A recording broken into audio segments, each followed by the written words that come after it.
Kabar duka datang dari mantan Sekretaris Jenderal PSSI Nugraha Besus yang meninggal dunia di Rumah Sakit PON pada Senin 6 Februari 2023 sekitar pukul 00.19 waktu Indonesia bagian Barat. Kang Nuk, panggilan akrabnya, meninggal usai berjuang menahan sakit komplikasi selama 8 hari lamanya. Winnie, putri sematawayang Kang Nuk, menceritakan organ-organ sang ayah sudah tak bisa lagi menyerap obat-obatan atau merespon alat medis yang dipasangkan di tubuhnya. Sehingga kondisinya semakin turun hingga akhirnya meninggal dunia. Dengan air muka yang sendu, Winnie pun menyebut ikhlas melepas kepergian sang ayah. Pasalnya, ia pun tidak tega melihat tubuh ayahnya dipasangkan berbagai kabel untuk membuatnya sekadar bertahan hidup. Winnie pun bercerita sebelum masuk rumah sakit, ayahnya mengalami serangan stroke untuk kedua kalinya. Serangan itu menurut Winnie membuat pembuluh darahnya pecah.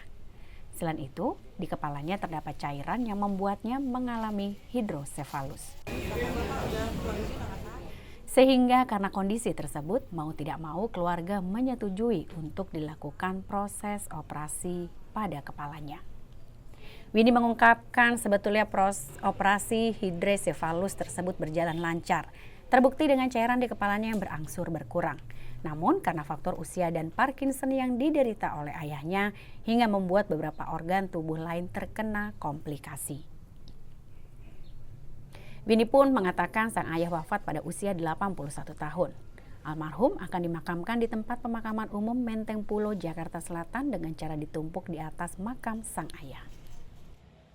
Akhirnya beliau memutuskan napas terakhir itu hari Senin pukul 00.19 sudah dinyatakan tidak ada. Dan itu karena organ-organnya sudah tidak mau bekerja sama lagi dengan obat. Saturasinya juga semakin hari semakin menurun, yang pada akhirnya ya beliau memang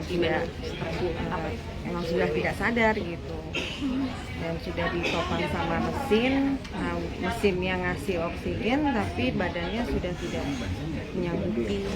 Ya udah, pada akhirnya ya kita ikhlaskan beliau untuk kalau boleh tahu sakit apa ya Ibu? Jadi beliau kena serangan stroke, terus kami bawa ke rumah sakit PON. Di sana dinyatakan bahwa beliau itu pecah pembuluh darah otak sebelah kiri. Terus ada cairan juga hidrosofalusnya. Itu jadi harus langsung dilakukan tindakan. Terus kami menyetujui ya jam 7:10 Bapak masuk ruang operasi. Selesai jam 9 langsung masuk ICU. Kalau untuk operasi kepalanya itu berhasil karena si cairannya juga setiap hari itu berkurang gitu. Tapi karena sudah usia juga mungkin ya organ ginjal, parunya sudah memutih gitu. Jadi sudah tidak bisa menyerap obat-obatan dan cairan. Jadi ya menyebabkan Bapak ya tidak sadar. Apakah ada firasat sebelumnya Bu, Bapak bakal meninggalkan keluarga? Enggak sih ya, karena udah jatuh kayak gitu, kita tahu kondisinya juga, dan semakin hari semakin menurun ya, itu aja sih. Berarti Ibu pada saat itu sebelumnya sudah langsung mengikhlaskan ya Bu ya, kalau ada pun terjadi sesuatu gitu. Iya. Ada pesan Bapak nggak sih Bu yang terakhir yang pernah Ibu ingat? Nggak ada sih, Papa itu nggak pesan apa-apa. Cuma emang tiap hari kan udah karena dia ada Parkinsonnya juga emang udah duduk di kursi aja gitu. Jangan lupa subscribe ya.